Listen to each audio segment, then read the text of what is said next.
आम आदमी पार्टी की भ्रष्टाचारी नीतियों का विरोध करती रही है और आज का दिन आम आदमी पार्टी और उनकी सरकार के भ्रष्टाचार के लिए बहुत ही निर्णायक दिन है।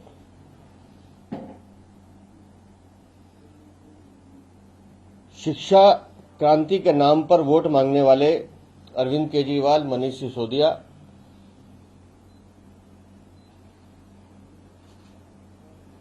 के काले कारनामों को कई बार हमने उजागर किया है, लेकिन आज जब भ्रष्टाचार निरोधक शाखा ने शिक्षा एवं शिक्षा सुधार के नाम पर क्लासरूम के निर्माण में घोटाला करने पर आम आदमी पार्टी की सरकार में उप मुख्यमंत्री रहे मनीष सिसोदिया और जेल में मसाज कराने वाले मंत्री सत्येंद्र जैन के खिलाफ एफआईआर दर्ज की है।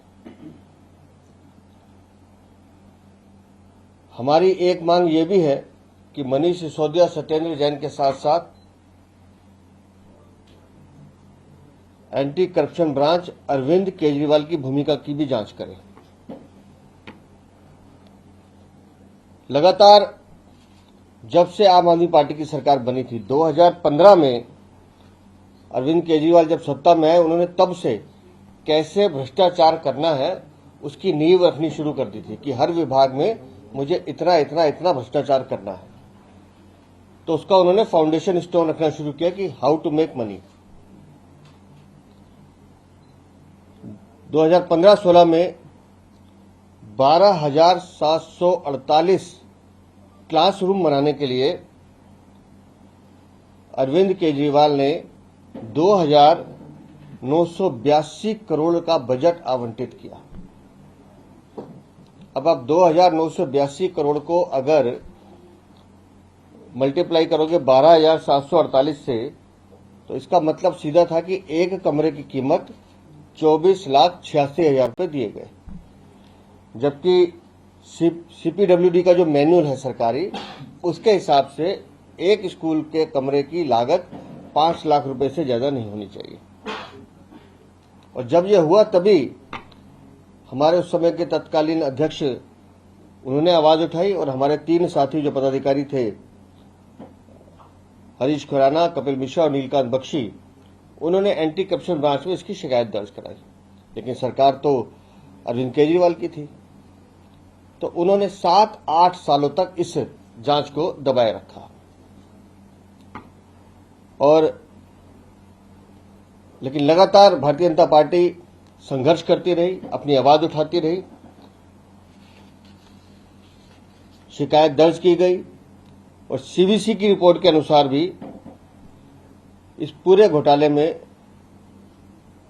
लगभग 2,000 करोड़ का घोटाला नजर आता है।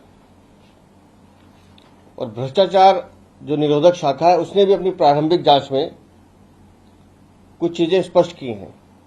जानबूझकर 999 करोड़ से ज्यादा के ठेके टुकड़ों में बांट के दिए गए ताकि टेंडर न करना पड़े, कैबिनेट से अप्रूवल न लेनी पड़े, उसकी फाइल एलजी के पास ना जाए, अप्रूवल न लेनी पड़े, उस हिसाब से टेंडर किए गए और एक ही ठेकेदार को बार बार वो ठेके दिए गए।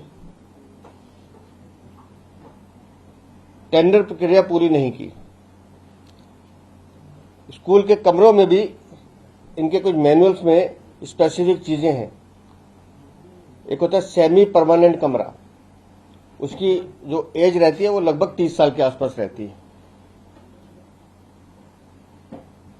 लेकिन और एक होता है परमानेंट कमरा जिसकी एज 75 ईयर्स के आसपास होती है। इन्होंने जो ठेके दिए, पैसे तो चार्ज किए परमानेंट कमरों वाले और दिए सेमी परमानेंट, उसमें परमानेंट कमरे में जो सेमी परमानेंट कमरे होते हैं। 2022-23 में जो चीफ टेक्निकल एग्जामिनर थे उन्होंने भी अपनी एक रिपोर्ट क्लासरूम घोटाले पे केजरीवाल को सौंप दी थी कि भाई इसमें ऐसे ऐसे घोटाला हुआ है, लेकिन केजरीवाल उस रिपोर्ट को दबा के बैठ गए।